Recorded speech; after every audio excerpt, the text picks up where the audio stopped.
Hola amigos, bienvenidos a la 12ª lección de Escuela Sabática de este tercer trimestre del año 2018. Reclusión en Cesarea. El versículo de memoria es Hechos 26-29. Dice así: Quisiera Dios que por poco por mucho, no solamente tú, sino también todos los que hoy me oyen, fueseis hechos tales cual yo soy, excepto estas cadenas. Estas son palabras de Pablo al rey Agripa.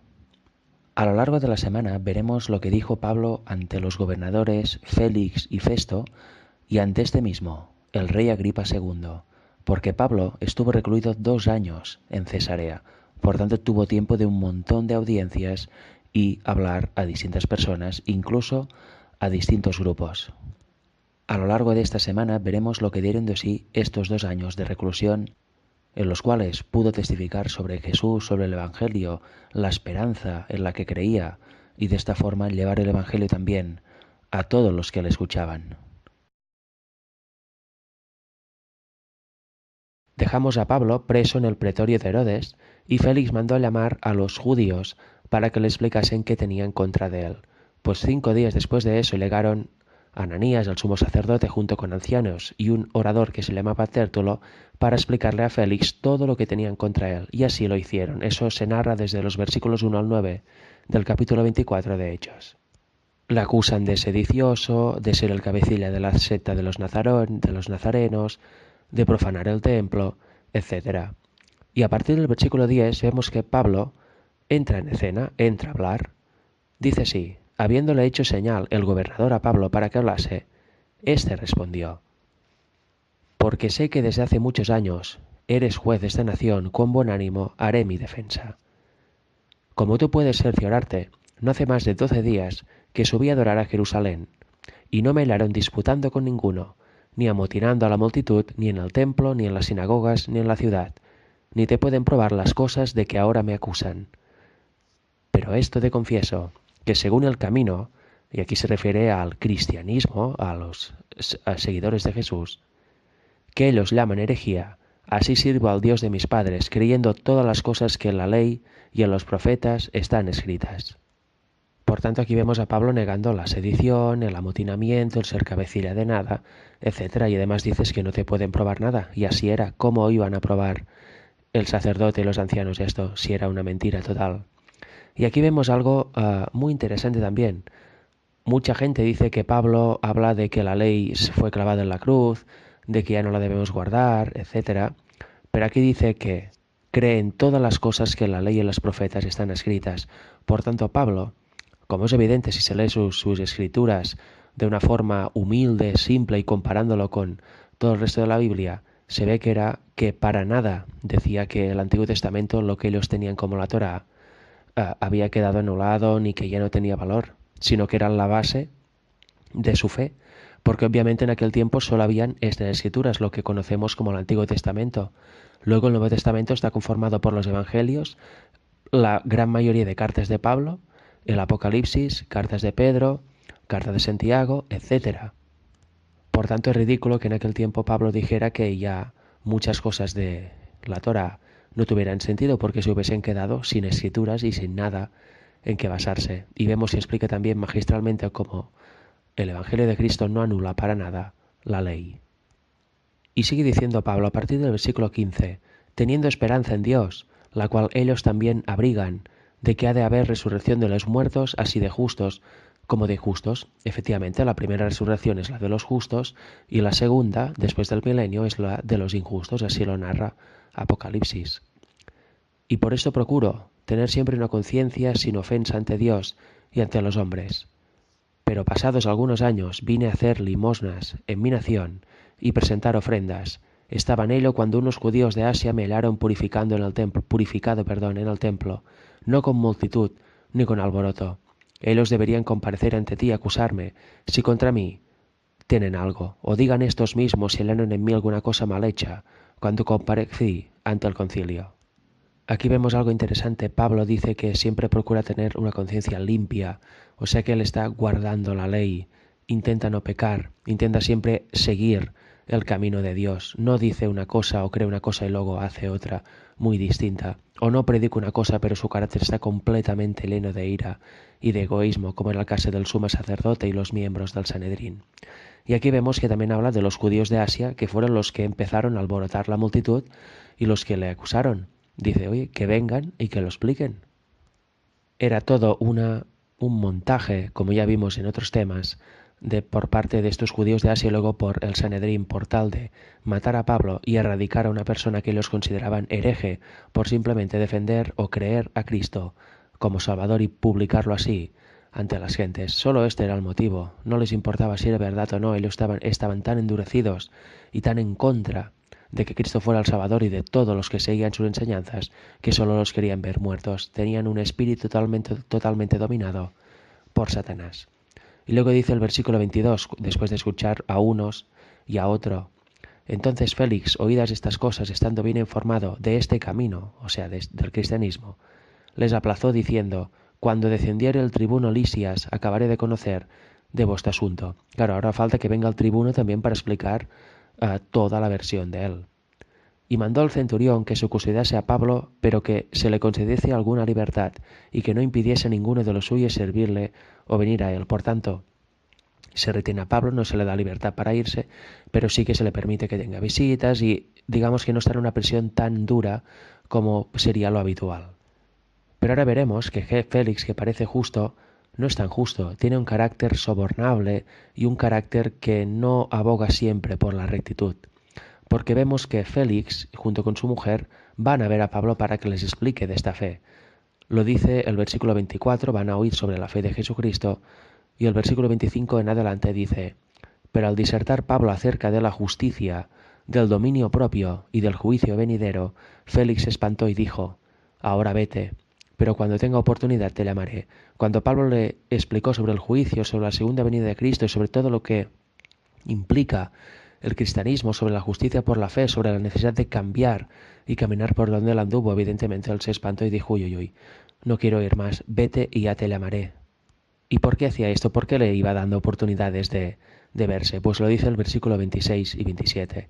Esperaba también con esto que Pablo le diera dinero para que le soltase, por lo cual muchas veces lo hacía venir y hablaba con él. Él estaba esperando ser sobornado por Pablo. Pablo al final le decía: mira, te he contado la fe, pues mira, te doy este dinero y me dejas ir. Él estaba esperando eso.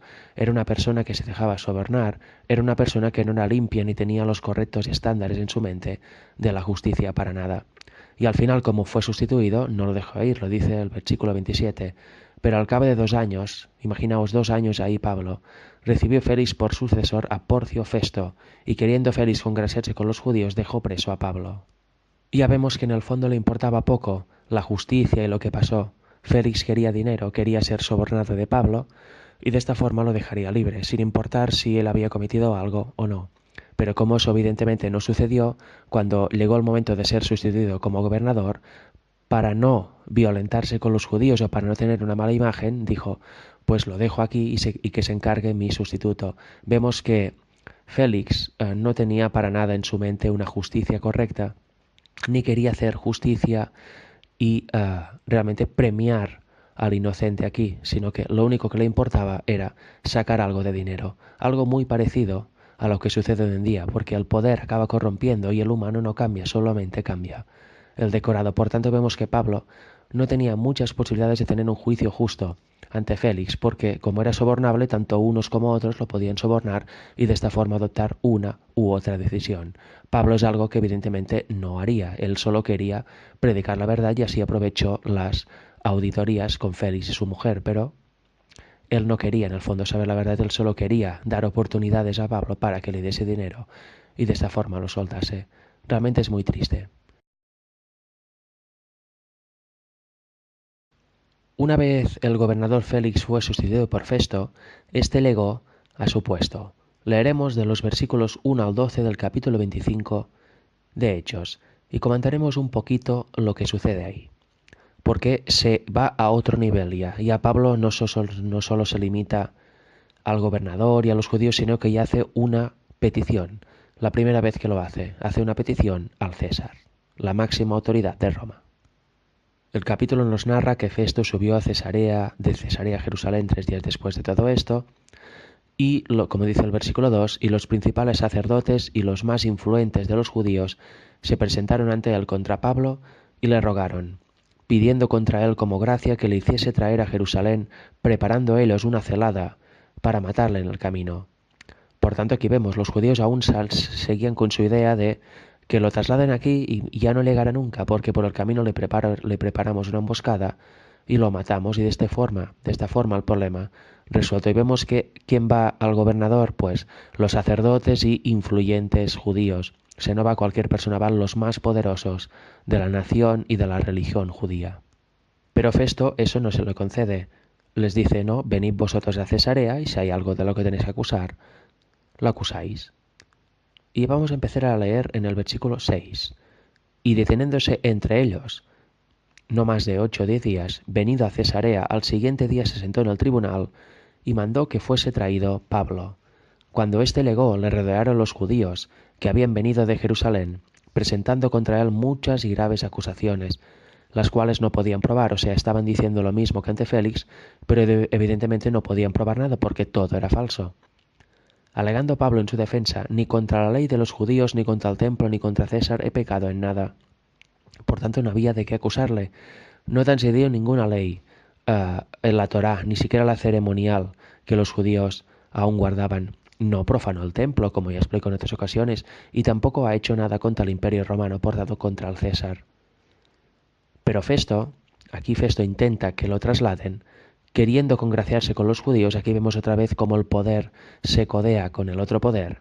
Como siempre, respondiendo a Pablo, dijo, ¿quieres subir a Jerusalén y allá ser juzgado a estas cosas delante de mí? O sea, aquí ya le está proponiendo ir a Jerusalén, pero si hubiera aceptado, si Pablo aceptara esto, si no hubiera sido perspicaz, le hubieran matado por el camino, porque los judíos ya lo tenían todo preparado. Aquí vemos también un poquito la corrupción, ¿no?, de los gobernadores romanos también, y sobre todo del poder judío, y cómo se intentan unir. No se unen de forma drástica, pero en ciertas ocasiones se intenta aplanar este camino, y si se cae en la trampa, pues todo se ha terminado para Pablo. Pero ahora Pablo, en vez de aceptar, dice algo. Versículo 10 al 12. Ante el tribunal de César estoy, donde debo ser juzgado. A los judíos no les he hecho ningún agravio, como tú sabes muy bien, porque si algún agravio o cosa alguna digna de muerte he hecho, no rehúso morir. Pero si nada hay de las cosas de que estos me acusan, nadie puede entregarme a ellas. A César apeló. Evidentemente Pablo dice, yo no he hecho nada contra los judíos, por tanto no tiene ningún sentido que yo vaya ahí y sea juzgado ante ellos o por ellos. Si hubiera hecho algo, evidentemente lo acepto y no me importaría morir, pero como no hay nada, no. Y eso es lo que dice Pablo, ahora estoy ante el tribunal romano, por tanto apelo a su máxima autoridad, a César. Vemos que Pablo se niega en rotundo a ir a Jerusalén, a ser trasladado ahí, a ser juzgado ahí. ¿Y qué hace Festo? Pues, versículo 12, entonces Festo, habiendo hablado con el consejo, respondió, a César has apelado, a César irás. Por tanto, Festo le concede la petición a Pablo.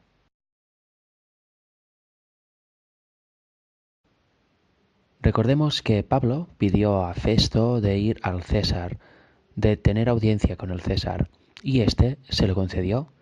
Pero aún estando ahí, unos días después, vino el rey Agripa con su mujer, y se estuvo allí largos días.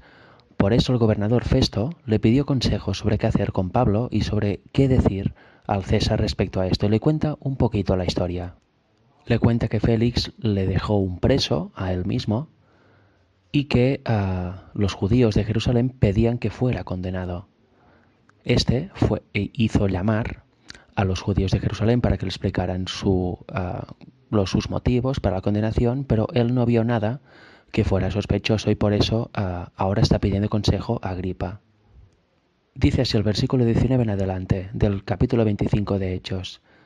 Cuando ve que no acusan de ningún cargo que él sospechase, dice así Festo, sino que tenían contra él ciertas cuestiones acerca de su religión, y de en cierto Jesús ya muerto, el que Pablo afirmaba estar vivo. Yo, dudando en cuestión semejante, le pregunté si quería ir a Jerusalén y allá ser juzgado de estas cosas. Mas como Pablo apeló para que se le reservase para el conocimiento de Augusto, mandé que lo custodiasen hasta que le enviara yo a César. Y aquí viene la respuesta de Agripa, después de escuchar toda la historia y todo el desarrollo. Dice así el versículo 22. Entonces Agripa dijo a Festo: yo también quisiera oír a este hombre. Y él le dijo: mañana le oirás. Por tanto vemos que Pablo tendrá otra audiencia, esta vez ante el rey Agripa, algo que no estaba para nada planeado ni era ni mucho menos necesario. Y sigue diciendo: al otro día, viniendo Agripa y Berenice, que su mujer, con mucha pompa y entrando en la audiencia con los tribunos y principales hombres de la ciudad, por mandato de Festo fue traído Pablo. Entonces Festo dijo: Rey Agripa, y todos los varones que estáis aquí juntos con nosotros, aquí tenéis a este hombre, respecto al cual toda la multitud de los judíos me ha demandado en Jerusalén, y aquí dando voces que no debe vivir más.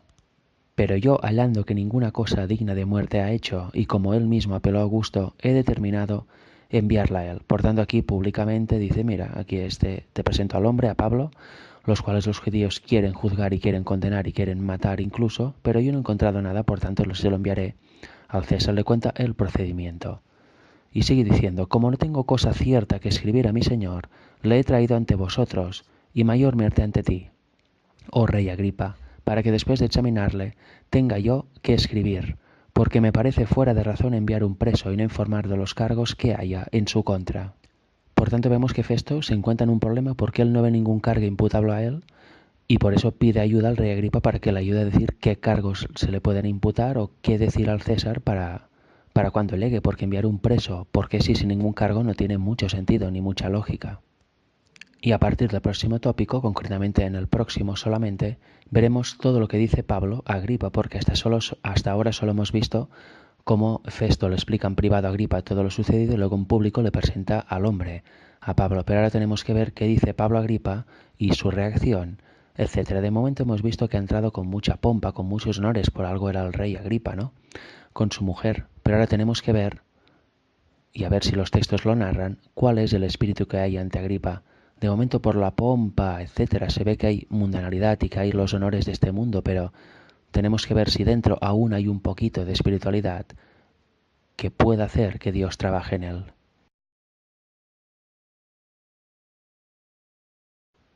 Ahora veremos, leyendo de los versículos 1 al 23 del capítulo 26 de Hechos, todo el testimonio que da Pablo ante Agripa. Habla de su vida anterior, de cómo era cuando era perseguidor, relata su conversión y por supuesto enaltece a Cristo ante Agripa.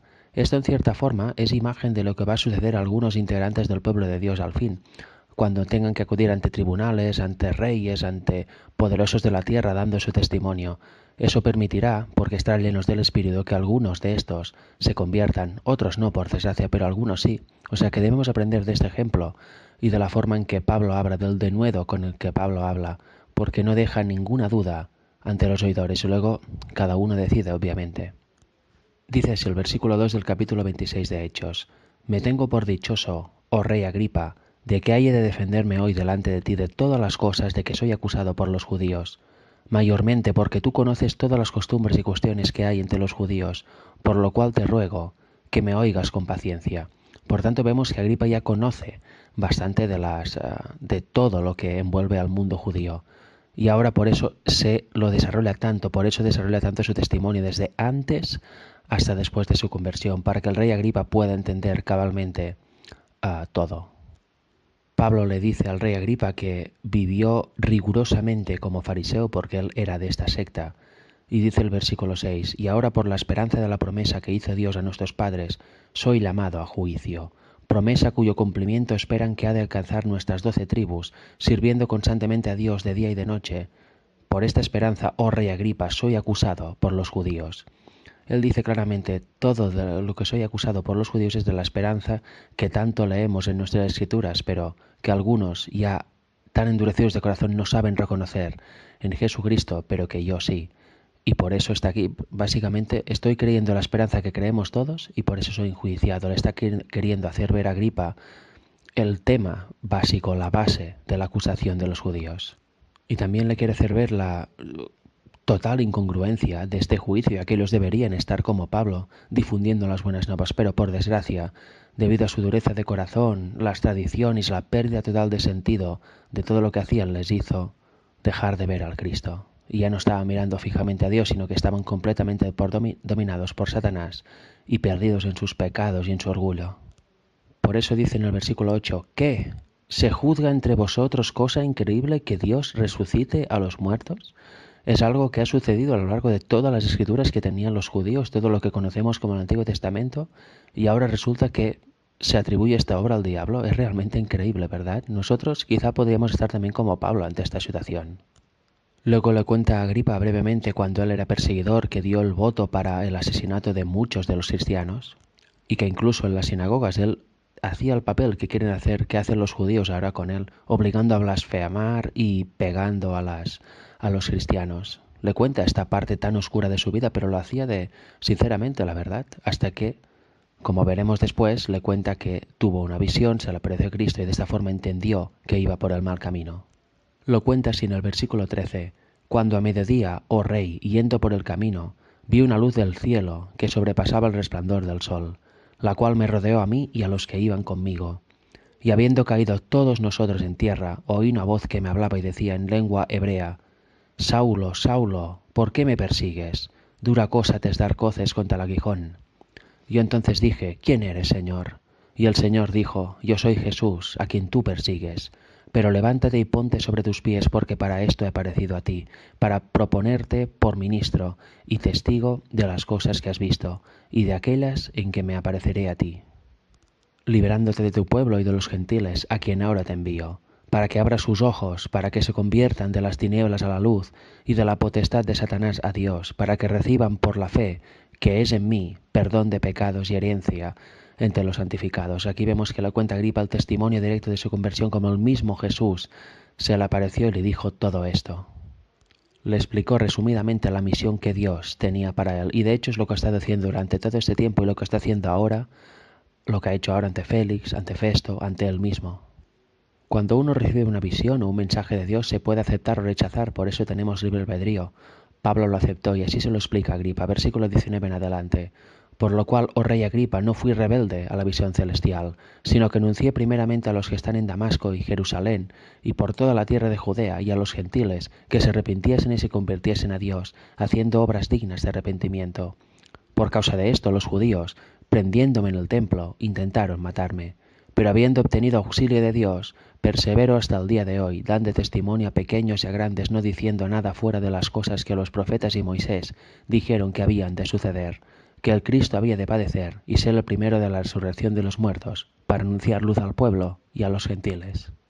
Una vez más pone en relieve ante Agripa, en este caso, que las escrituras, todas las que creían los judíos, los profetas y Moisés ya hablaban de este Cristo, de este Mesías, y que todo se cumplió en Jesús, en la persona de Jesús, no había duda que él era el Salvador, y que obviamente obedecía a su misión, que era predicar el arrepentimiento para ser perdonados y que todo el mundo fuera para el camino recto.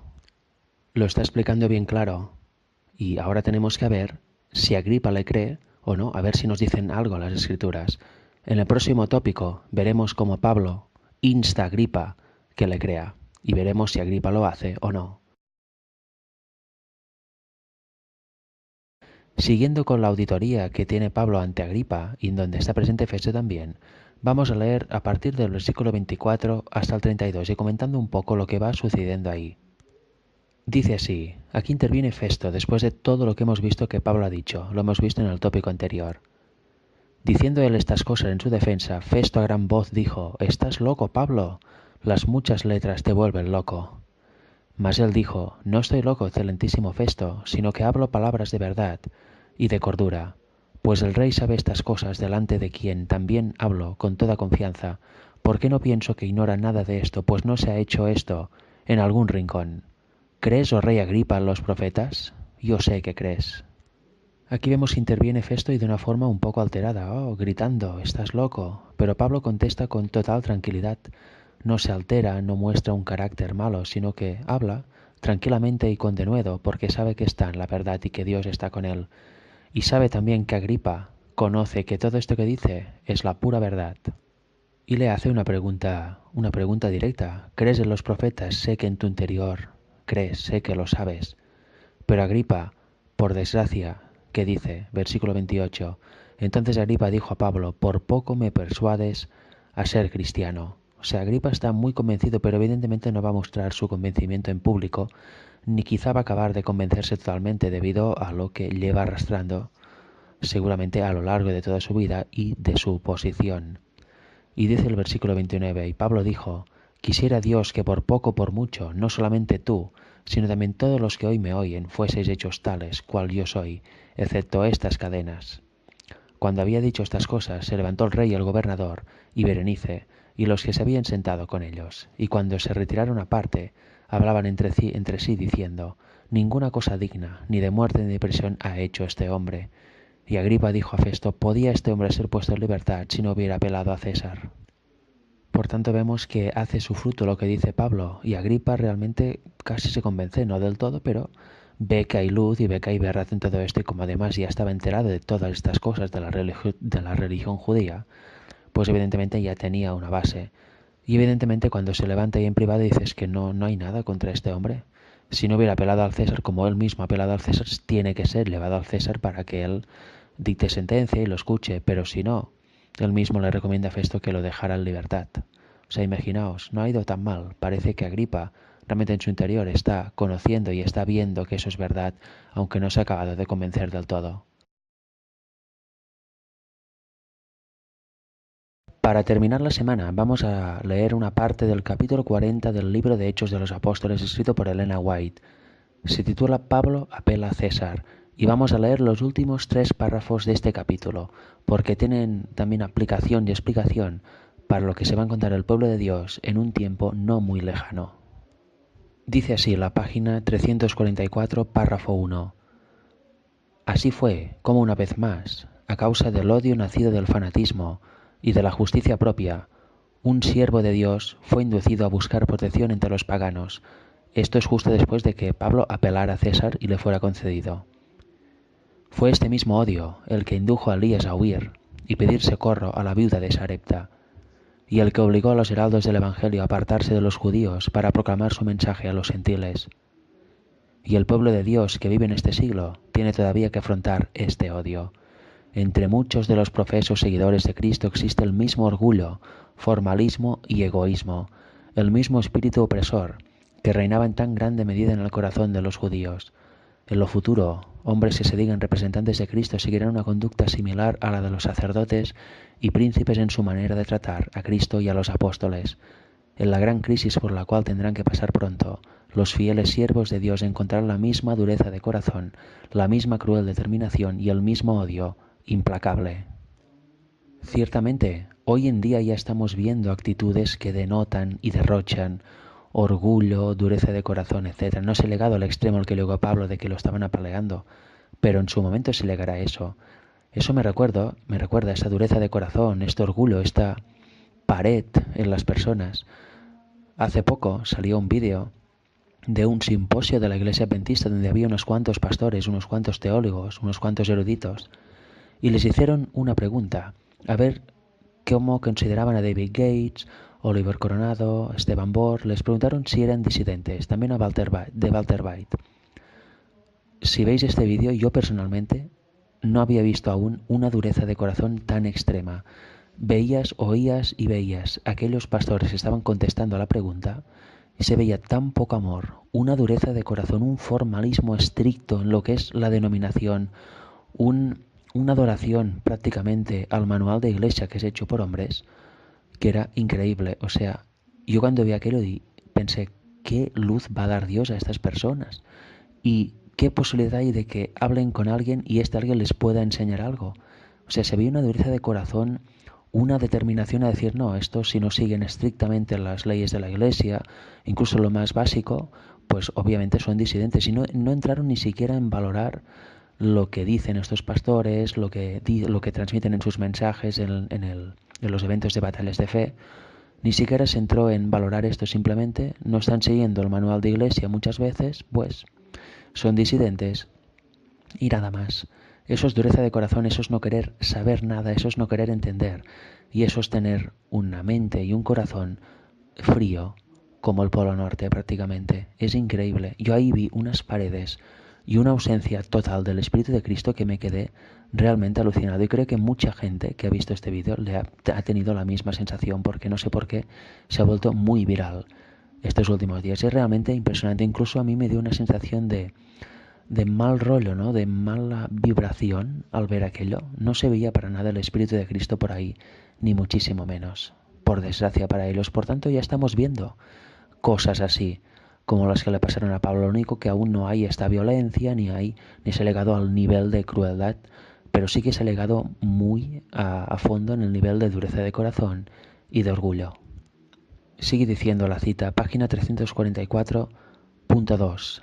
Todo el que en ese día malo quiera servirse en temor a Dios, de acuerdo con los dictados de su conciencia, necesitará valor, firmeza y conocimiento de Dios y de su palabra, porque los que sean fieles a Dios serán perseguidos, sus motivos serán condenados, sus mejores esfuerzos serán desfigurados y sus nombres serán denigrados. Y es así, o sea, no importa ya, ni siquiera no importará si lo que dicen los siervos de Dios es verdad o no es verdad. Simplemente se los tiene que aniquilar y se les perseguirá con todas las herramientas que se puedan. Intentan hacer algo bueno, pues lo vamos a denigrar, vamos a buscar la parte de cómo tergiversarlo y que ante la opinión pública sea justo lo opuesto a lo que quieren transmitir los buenos siervos de Dios. Será así, será persecución sin cuartel. Dice, Satanás obrará con todo su poder engañador para influir en el corazón y oscurecer el entendimiento, para hacer pasar lo malo por bueno y lo bueno por malo. Cuanto más fuerte y pura sea la fe del pueblo de Dios y más firme su determinación de obedecerle, más fieramente tratará Satanás de excitar contra ellos la ira de los que, mientras pretenden ser justos, pisotean la ley de Dios. Se requerirá la más firme confianza, el más heroico propósito para conservar la fe una vez dada a los santos. Sin duda, tenemos que vigilar de no ser engañados por Satanás, de que nuestro corazón no se endurezca, de que nuestra mente no se nuble ni se entenebrezca, porque si pasa esto, no captaremos la luz de Dios y cada vez que haya mensajeros de Dios, nosotros que afirmamos ser tan buenos, tan justos y guardar la ley de Dios, seremos perseguidores, y eso para nada va a llevar a nada bueno, sino que estaremos en pleno terreno satánico. El pueblo de Dios final necesitará tener una fuerza de carácter y una fuerza en todos los sentidos realmente impresionante, porque si no va a sucumbir. Y ahora estamos en tiempo de prepararnos y cada vez queda menos. Por tanto, empecemos ya a prepararnos, a unirnos a Dios, a transformar nuestro carácter a semejanza del de Cristo, a estudiar, a indagar y a dejar todo lo malo. Sigue diciendo el capítulo ahora, el párrafo 3 de la misma página. Eso es muy interesante lo que dice ahora. Dios desea que su pueblo se prepare para la crisis venidera. Esté preparado o no, tendrá que afrontarla. Y solamente aquellos que vivan en conformidad con la norma divina permanecerán firmes en el tiempo de la prueba. Lo que está predicho, lo que está profetizado va a suceder. Por tanto, de nosotros depende estar preparados o no.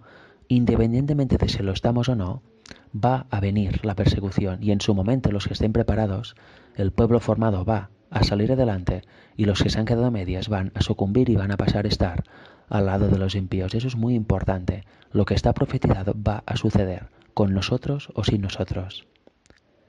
Sigue diciendo, cuando los gobernantes seculares se unen con los ministros de la religión para legislar en asuntos de conciencia, entonces se verá quiénes realmente temen y sirven a Dios. Aquí es cuando empiezan los problemas. Cuando hay una ley y tienes que oponerte a ella, eso implica todo lo malo que puedas imaginarte, prisiones, persecuciones, no comer, no poder trabajar, etc. Ahí se verá al que está realmente unido a Dios y al que le teme, cuando en penurias siga fiel. Y también se verán los que solo tienen una apariencia de piedad y una apariencia de cristiandad, los cuales cuando vengan maldadas, cuando vengan lo duro, van a echarse atrás, no van a atreverse a seguir adelante y a pasarlo tan mal. Sigue diciendo, cuando las tinieblas sean más profundas, la luz de un carácter semejante al de Dios brillará con el máximo fulgor. Cuando fallen todas las demás confianzas, entonces se verá quiénes confían firmemente en Jehová. Y es así, cuando ya no tengas a nadie, cuando ya no puedas apoyarte en nadie, cuando no tengas ni siquiera el soporte del Estado, ni soporte administrativo, no haya nada, se verá realmente quién es realmente pueblo de Dios y quién solo estaba perdiendo el tiempo o haciendo de eso una rutina. y tanto que se verá. Oremos y trabajemos para estar en el grupo correcto, porque de ahí depende todo, la salvación o la perdición. Y mientras los enemigos de la verdad estén por doquiera, vigilando los siervos de Dios para mal, Dios velará por ellos para bien. Será para ellos como la sombra de un gran peñasco en tierra desierta. Esa es la confianza que debemos tener como cristianos. Cuando todo falle, Dios seguirá estando ahí y Dios será el que nos velará, nos protegerá y nos sustentará. Si tenemos esto claro y realmente lo hemos interiorizado profundamente en todo nuestro ser y llevamos una vida como Dios quiere, no sucumbiremos. Si solo tenemos una apariencia de cristianismo y estamos a medias entre el mundo, entre el cristianismo, o no estamos suficientemente asidos del brazo del Omnipotente, cuando llegue el momento ya no se pueda preparar más porque ya habré terminado la preparación, sucumbiremos y nos daremos cuenta que no hemos hecho los deberes que teníamos y ahí ya solo hay un camino, el camino a la perdición. Por tanto, preparémonos ahora, porque el tiempo es corto y el enemigo anda como león rugiente a nuestro alrededor buscando a quien devorar. No nos distraigamos con tonterías, hagamos frente a la tentación. Asímonos ahora de las promesas de Dios para así vencer la tentación y que nuestro hombre carnal vaya disminuyendo en nosotros y vaya aumentando casi al llegar al 100% el hombre espiritual, que el Espíritu de Cristo viva en nosotros, porque esa es la única forma en la que podemos resistir y en la que podremos vencer. Que Dios os bendiga a todos.